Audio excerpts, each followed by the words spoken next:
financial success for the U.S., and for many, it increased quality of life. Sure. So why not double down on globalization and do everything we can to hold the systems that support it in place? And is there any way to stop the trajectory that you talk about? I think we're past that. Politically, I think the United States is mostly done, and if you look at who we've elected since 1989, we've gone with progressively more populist presidents all the way up until Biden.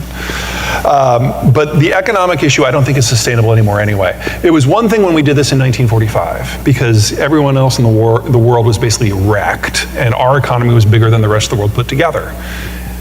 That's not the world we're in. We've been indirectly subsidizing most of the world for 75 years now. And that has allowed countries who don't have the geography or the access to raw materials or the access to markets to become significant. And the top of that list, of course, is China.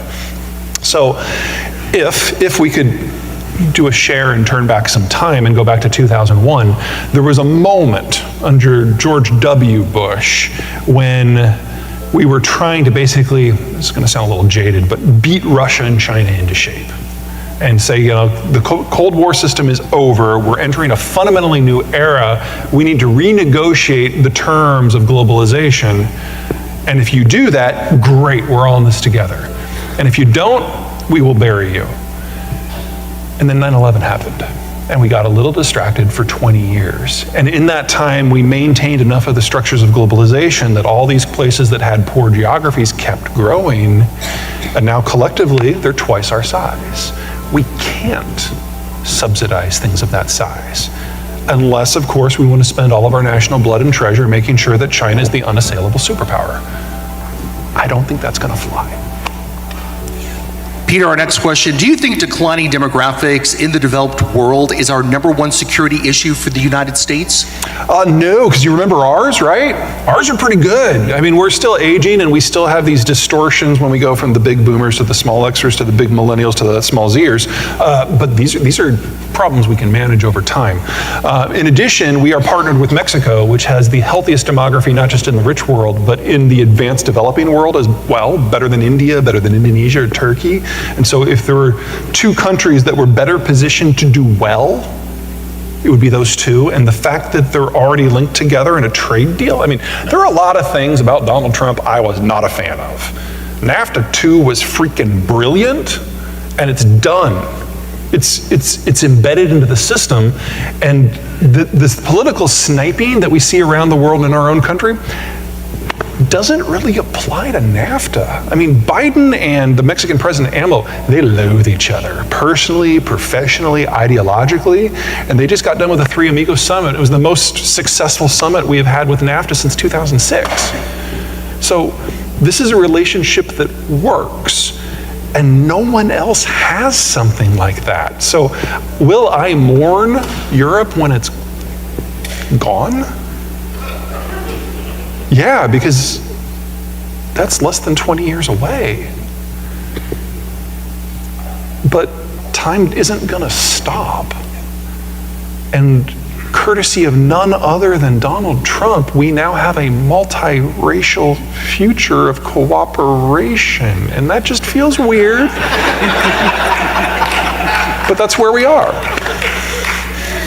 So make your vacation plans now to go to Europe, is what you're saying? Yeah, I mean, France will last longer. France has a demography that's a lot more like ours. So, you know, you can put off going to Paris for a few years, it'll still be there. But if you're gonna go to Germany, honestly, you are running out of time.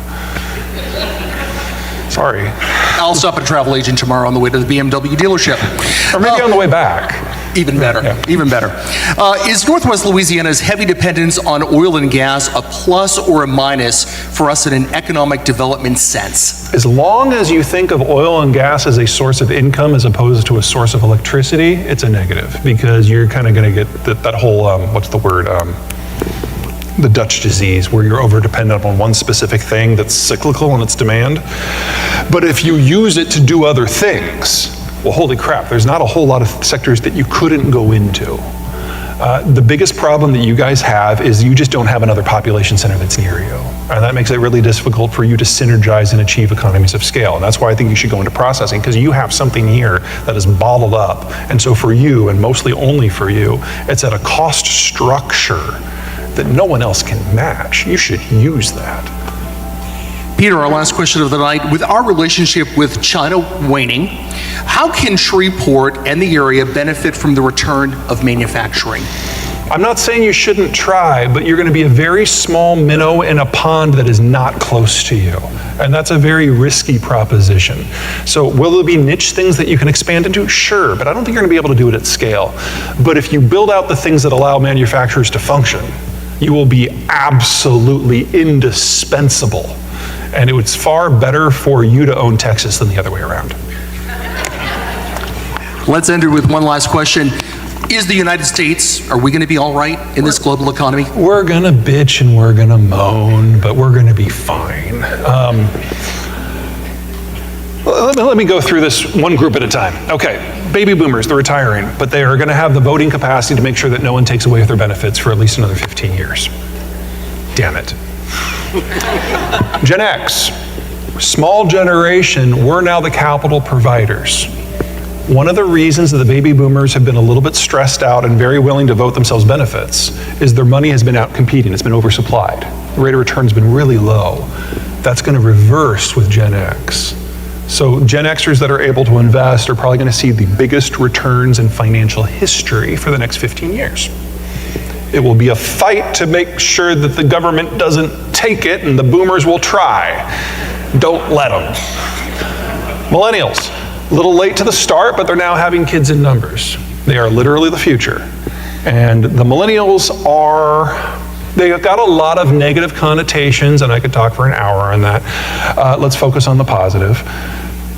They're congenial, they're cooperative, they're collaborative, they're good at the touchy-feely skills, they're great managers. They are the people who will not just solve problems, but manage everything, and they've got the personal characteristics necessary to do that at scale. And they're consumers. Then you've got Gen Z, the new kids. Gen Z were not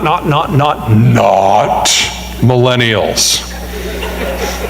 So, the millennials were raised by the boomers, and they were told that they were special, and we don't keep track of the score at the soccer game, and this gave them very high senses of self, which can be a problem, but this is why they're so open and friendly and cooperative. The Zoomers are the children of Gen X, and we raised our kids knowing that Medicare and Medicaid and Social Security would never be there for them, and we know that you can trust no one, and you have to be better than everyone, not better than the millennials, that's easy. And you have to put in the hours, and then you have to put in more hours, and you can't rely on anyone. So they are pathologically hard workers, and they're very loyal to their employers because they see their employers as giving them a lifeline. But they never want to meet you. Their dream job is to work in a closet that locks from the inside. So if you need coders, we've got a whole generation ready to go. But if you want anything else, you got to turn to the millennials. This is a cultural mix that can really work. I mean, there are negatives about every generation, there are positives about every generation, but at the age bracket we're in right now, we're going to have a highly productive financial sector. We're going to have rock bottom prices for IT because of the Zoomers, and in the middle,